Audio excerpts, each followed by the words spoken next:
A St. Louis woman on her way to the Miss Missouri pageant takes a stand on child bullying. That's next on City Corner.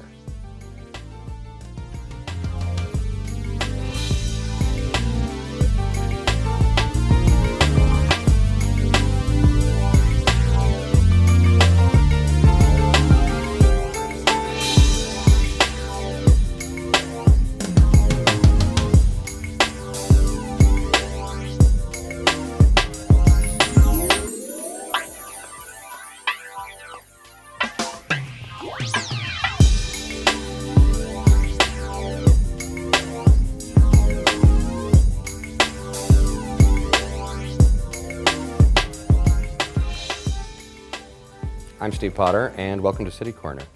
Miss Gateway St. Louis is one of about 30 title holders from across the state that will go on to compete in the Miss Missouri pageant, and the winner there will be in the Miss America pageant. We'd like to welcome right now Miss Gateway St. Louis. That's Jillian Richardson. Hi, Jillian. Welcome to the show. Hi, thank you for having me. It's so exciting. Well, congratulations. Thank you. You won the title Miss Gateway St. Louis back in October, so 6 months or so ago. What do you remember about that night? I was super excited. It was actually going to be my final pageant. I was so completely over with pageants. It was done. No big deal. I love the service work, excuse me, but there was so much to do. And then I heard my name being called, and I was completely amazed by everything that's been happening, and I can continue to do my service work and just be the awesome title holder that I am. Yeah.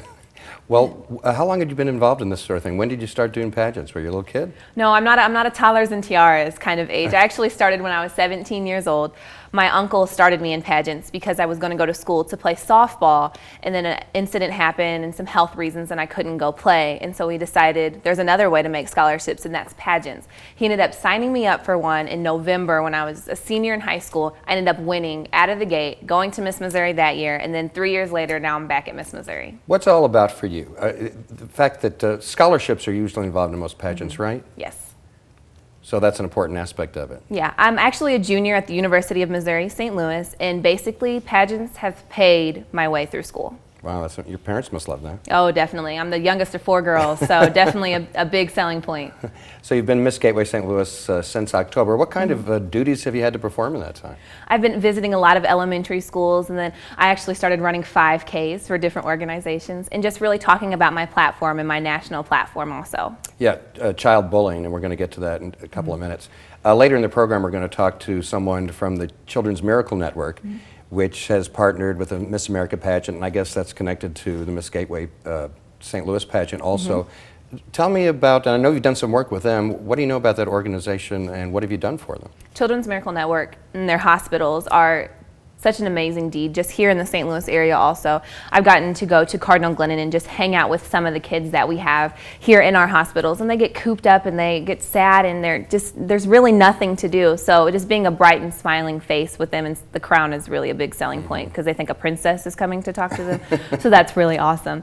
We also have had 5Ks, and we're having some other events just throughout the year to just help out Children's Miracle Network and their families and the children that are affected. And what that organization does is it raises money for a couple of children's hospitals here in St. Louis. And it's also a national organization, so they raise money national all over the country. It's actually the national platform for Miss America, so it's not just in Missouri. You'll see Miss Nebraska, Miss Illinois, Miss Washington. We all support Children's Miracle Network. Well, we've got some photographs, I think, from some of the events when you've been out and about representing Miss Gateway St. Louis. Why don't we take a look at a couple of them? Okay. And you can share with us what we're looking at. This is a couple of sister queens of mine. That's Miss Texas County and Miss Maryville. That's Gilda Ray Reed, and Katie Reed. They're actually sisters, and they compete together, and all 3 of us will be at Miss Missouri this year. Okay, you need to say something about the term you use, sister queen. Sister queens. We all, I believe, become sisters when we become title holders. A lot of people don't understand the work that it takes to be a title holder and just actually have the crown on our heads. It's a lot of service, it's a lot of going out, and it's a lot of long nights. So we all become a part of a family, so we all become sisters. Well, talk about that for maybe people who have never been to a pageant before. They might think it's all what you look like in an evening dress or something. A lot of our portion of our entire score for a pageant is actually our interview and what we say, how we say it, and just our meaning behind a lot of our words and what we do in the community. And it's not just about our swimsuit and how we look in evening gown. It's our poise, it's our confidence, and how we can affect our communities. What's it like, though, to be in a pageant when you're competing against the other girls? I mean, do you sort of feel a camaraderie there? Yeah, definitely. You don't see girls that are really cutting up dresses and pepper spray or whatever you hear on the news. It's not crazy. We know that we're not competing against one another. We're basically competing against ourselves, because you never know what the judges are looking for that day. And somebody might like blue one day and the next day they like red. So there's no meaning in just being mean to one another. We just need to do our best every day. Mm-hmm. How many pageants have you been altogether? I've maybe been in 7 or 8. Yes. And won how many? 3. I've gotten a lot of first runner-ups. Those are pretty good. Those are pretty good. That's a pretty good score, though, I would think. Yeah, thanks. Is it hard not to keep score? I don't really keep score, because I know that it's a lot of fun when you get on stage, you're doing your talent, you have your interview, and then that camaraderie with those girls. So I don't really think of it as just like, oh, well, I lost this one, or I'm 1 for 1. It doesn't really matter that way. I have a crown on my head today, and I'm very blessed for that, but I'm going to do service with or without the crown. Well, you're a junior at University of Missouri, St. Louis. Yes, sir. And what are you studying? I'm an elementary education major. We've got another image here. What are we seeing? Oh, that's me and Amanda. She is Miss Gateway to the West. She is in Kansas City right now. She actually is a medical student at UMKC, so she's probably taking some sort of test at this moment. And she was crowned the same night I was in October. At UMSL, what are you doing at UMSL? I do a lot of, well, I work 2 jobs over at UMSL. I'm a resident assistant over in our apartment complex, and then also I work in the Welcome Center, which is a part of the admissions process. So I get to talk to a lot of high schoolers about coming to school and what it means to be a college student versus a high school student, and just making them feel comfortable being in the St. Louis area. Was that a rough transition for you? I mean, you grew up in Louisiana, Missouri, Yes. Small little town. You come to the big city to go to college. Was that hard? No, I'm not really too much of a country girl. I don't really farm. I don't really pitch tents. I don't like cows. I don't really understand all of that stuff. I stuck out a little bit like a sore thumb. So coming to St. Louis and kind of being able to be meshed with other people that know about stoplights and highways and other things of that nature, it's really cool. How many stoplights do they have in Louisiana? None. Are you serious, really? We had 1, but it was only for during school hours, so the buses can go through. It's a cute little tourist town. Don't people go there to watch eagles? Yeah, it's a nice home river town. I love it, and I wouldn't change my childhood for the world, because it really did make me who I am today. Yeah. What exactly are you referring to? I'm a very strong person. I believe I'm very confident, and my community has supported me in everything that I've done. And I think that if I were to have grown up in the St. Louis area, it's a lot larger than Louisiana. And so there's a lot of people back home that know what I'm doing, that see me in the newspapers and really support me. And I'm pretty sure all 4,965 people in Louisiana, Missouri know that I'm Miss Gateway St. Louis and know that I can become the next Miss Missouri. Well, how important is that, to have a community behind you, your family and a community, to do what you do? It really keeps you going. I don't think that without their support I could be where I am. There's a lot of times where you just don't want to feel alone and don't want to.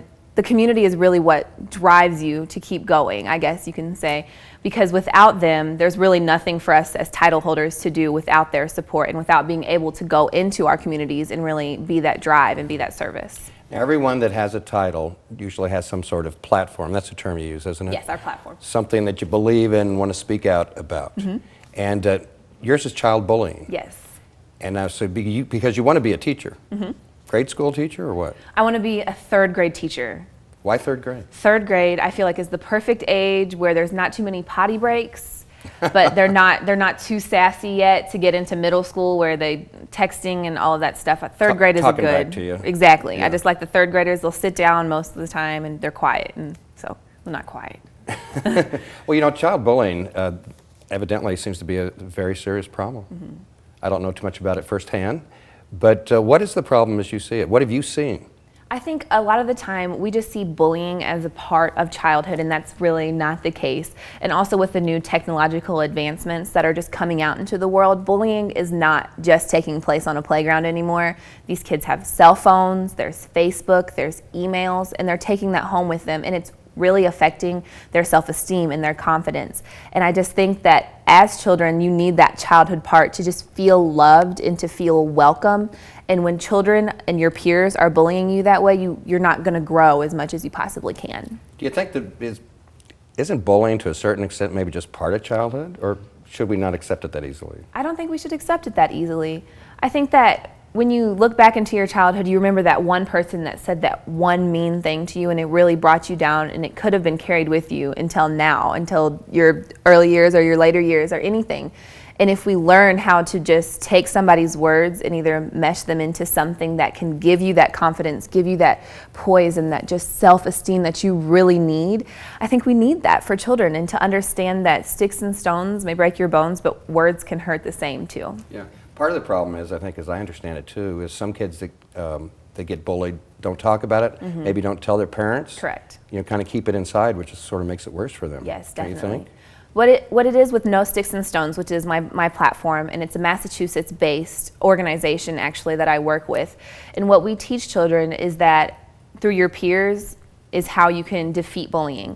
So you might not be able to go and talk to a teacher about it or talk to your parent about it, but you as a peer, maybe you as that third grade student that sees somebody being bullied, it's not just learning how to not be a bully or learning how to combat bullying. It's also learning how to go back up to your peer and tell them you're doing something wrong. Right. I think that's one thing kids maybe don't realize, that you can stand up to a bully. They're not always as tough as they appear. Right, exactly. A lot of the time, bullies don't have as much confidence as you think that they do. And with courageous leadership, you can beat bullying down.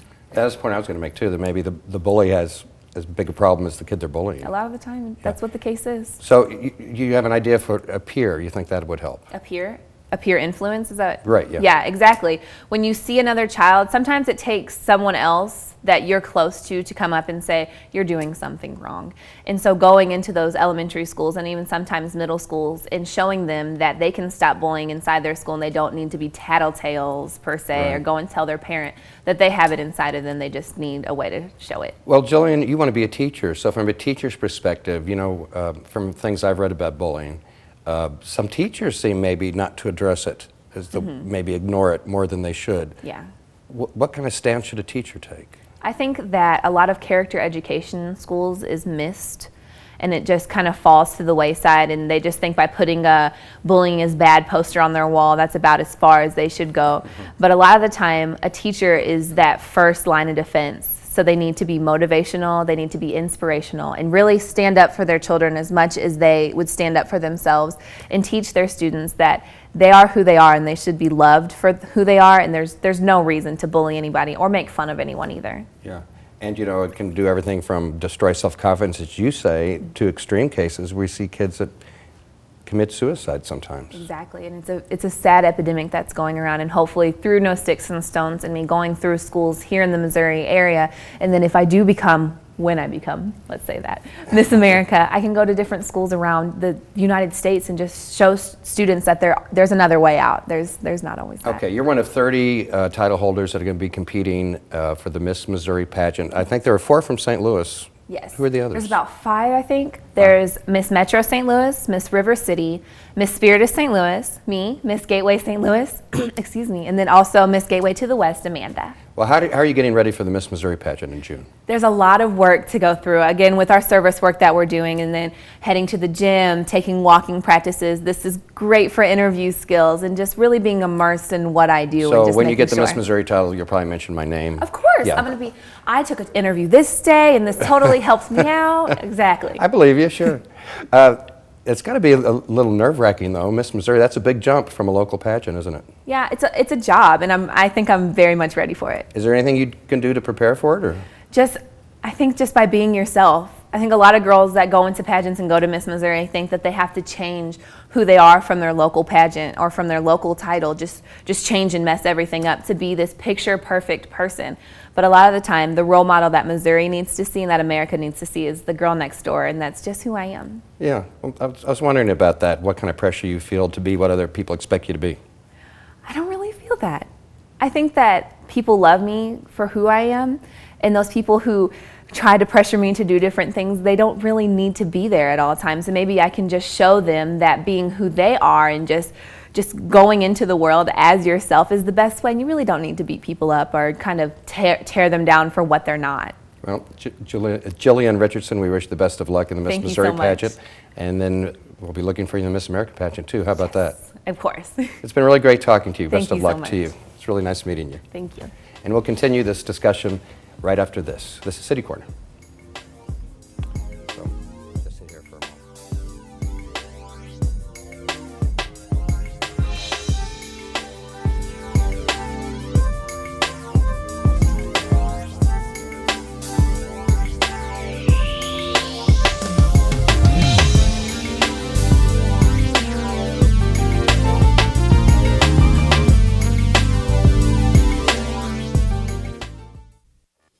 Yo, what up? It's your man Nelly, and you watching STL TV. Experience the Lou all day.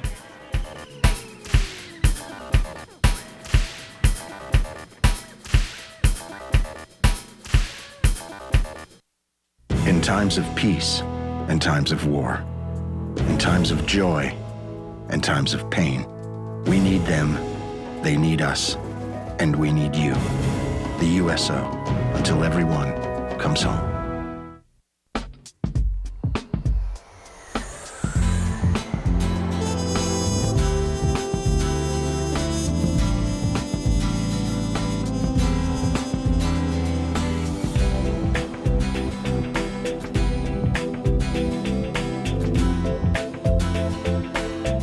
Experience St. Louis!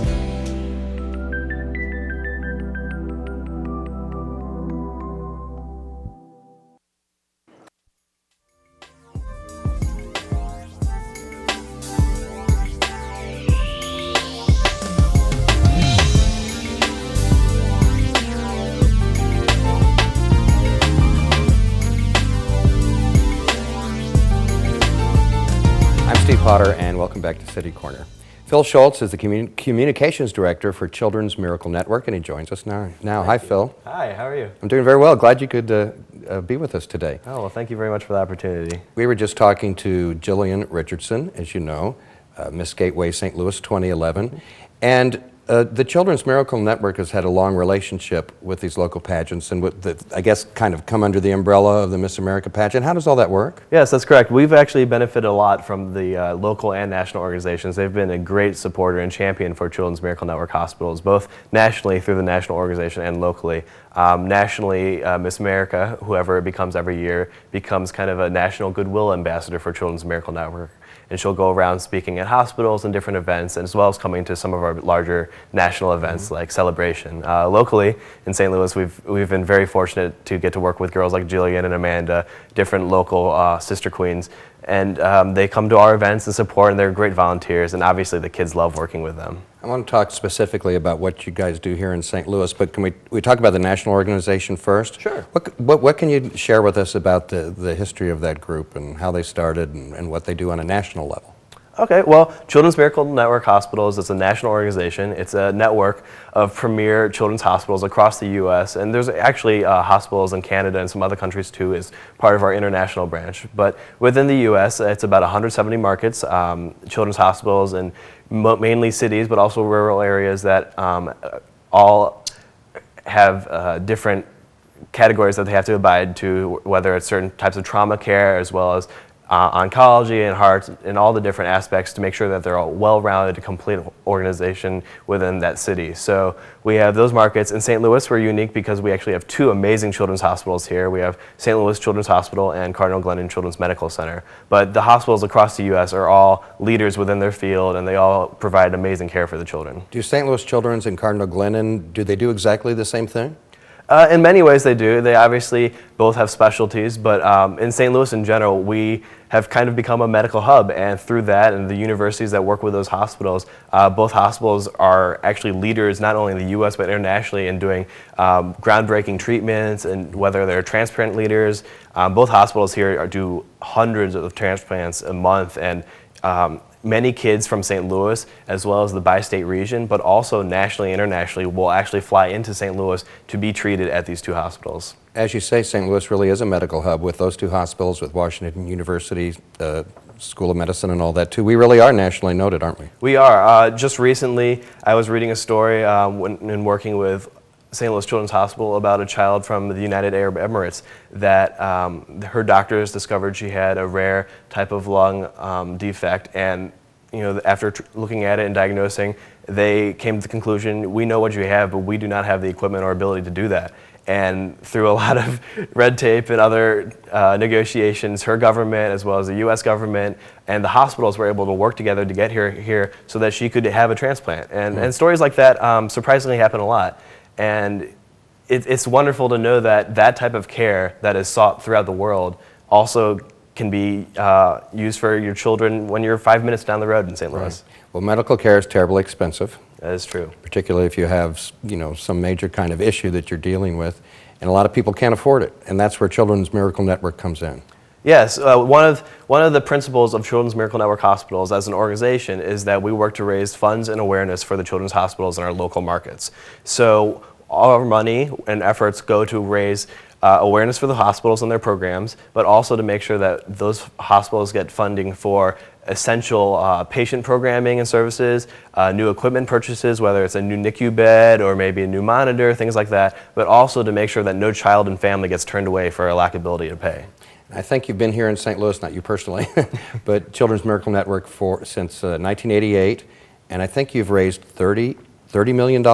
Correct. Over the years, we've been able to raise and donate over $30 million to those two hospitals, and we continue to work hard to make sure that we can donate even more every year. Yeah, that's really incredible.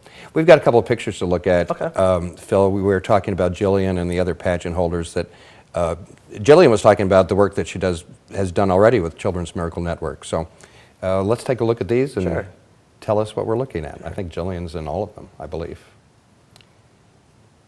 Children's Miracle Network is what we're talking about, and there they are. Okay, so as Jillian mentioned, Miss Gateway and the different pageants around the local area all work very hard to support the community. So here she's actually working with, I believe, some fellow students of hers at her high school, just to raise awareness about the pageants, and also they're great, like I said, they're great ambassadors for Children's Miracle Network. So they'll use speaking opportunities not only to raise awareness about the great things that the Miss Gateway pageant does, but also for Children's Miracle Network. But beyond that, they'll also come to a lot of our events. So we should have some other pictures, I believe, of Jillian and the other girls at, I believe it's called IHOP National Pancake Day, which is a very fun event. Okay, let's go to the next image. I think we have. What's the pancake? You got my attention with the pancake. Everyone loves pancakes. So IHOP National Pancake Day is a national day that IHOP has started. It's actually official history of pancake days. And what IHOP does is throughout the day, guests can come in and get a free short stack of pancakes. And so it raises money for Children's Miracle Network, both through donations. People are suggested that they donate whatever they would normally pay for the pancakes, but they also sell our little iconic miracle balloons. And so Jillian and Amanda and other sister queens from the local area come out to help serve pancakes to the guests, talk about Children's Miracle Network, and just really help kind of bring more awareness to the issue. Most recently, we also got to work with Miss Missouri, Erica Hebron. She also came down, and she and one of our Miracle ambassadors, they made pancakes together, they flipped them around and made some monster pancakes, and it was a great time. Mm-hmm. And so whoever goes on to become Miss America, we hope it's Jillian, because we're a little biased right now. We are. But they go on to represent Children's Miracle Network on a national level as well? Yes, they do. So currently, Miss America, Teresa Scanlon, she travels the country, going to all of her different speaking engagements and different events, and she works as our National Goodwill Ambassador. So she'll go to our events. For example, every summer we have a big national celebration where Miracle ambassadors from all over the U.S. go down and they meet with our founders and they get to meet with her, and it's just a great way for Children's Miracle Network to get amazing exposure and a great speaker for our cause and to help raise awareness for the children's hospitals and, most importantly, the children. We have a lot of events through the year. I mean, probably dozens and dozens of small things, but some bigger things we want to touch on. You have a radio event, yes, for one. Mm-hmm. What's yes. that? Well, we're really excited. Every year we have a large radio event. This year our radio partners are 93.7 The Bull and 70s and 80s hits KLOU, Rewind 103.3. And both of those stations will be working for 2 days for us in May, and we'll actually be broadcasting from the hospital. So one day we'll spend at Cardinal Glennon Children's Medical Center, and the other day we'll spend at St. Louis Children's Hospital. And the DJs and the jocks and the radio personalities work with our hospitalized kids, our miracle ambassadors who have already triumphed through their treatments, and you'll hear amazing stories, very inspirational stories, and it really opens your eyes to what kids can do and what they can really overcome. And it's one of our largest fundraisers, and we hope that you'll tune into those stations. And you have something you call May is for Miracles. Yes, so the month of May is what we like to call May is for Miracles, and it's a month-long campaign. The radio event is one of those events, but also if you visit local Walmart and Sam's Clubs, as well as many other retailers and restaurants, they will all be participating, whether it's by doing a campaign to encourage you to round up your bill to the nearest dollar, or selling our iconic miracle balloons, or just making a donation at that business. And we hope to really bring more awareness to the children's hospitals here that we benefit. Phil, at the end of this interview, we're going to have some contact information for Children's Miracle Network come up your website. Sure. And I know you're working on updating your website. What's going on there? Oh, sure. Well, we're really excited. Nationally, starting with January 1st, we launched a complete rebranding campaign. Our old logo has definitely served us well, but we felt it was a good time to kind of modernize and give ourselves a new sleek look as the world continues to grow and evolve. And so with that, we also worked locally at our St. Louis office to completely redesign our website. It was also getting very antiquated, and so very soon actually people can visit www.cmn-stl.org to check out our new look. We'll have constantly updating content, whether it's news stories about our kids, also our partner hospitals and the amazing treatments they constantly do throughout the year, as well as upcoming events throughout the year. Well, Phil, a final word then. What would you like to say to the people watching right now if they are moved or motivated to support what you do, helping raise money to support children's hospitals? What can the average person do? Well, I think the bottom line message is that we're here for you, and our hospitals are here for you. And if you've been fortunate enough not to have to send a child or a loved one to one of these heart hospitals, chances are you probably know a family member from extended family or a friend that has had to. Got to stop you there in the interest of time. I'm sorry to do that, but it's a great message. We appreciate what you do for kids. Excellent. And we wish Jillian and all the other girls the best of luck. Wonderful. Thank you very much. That's all the time we have for this edition of City Corner. Thanks for watching. I'm Steve Potter. We'll see you next time. Bye.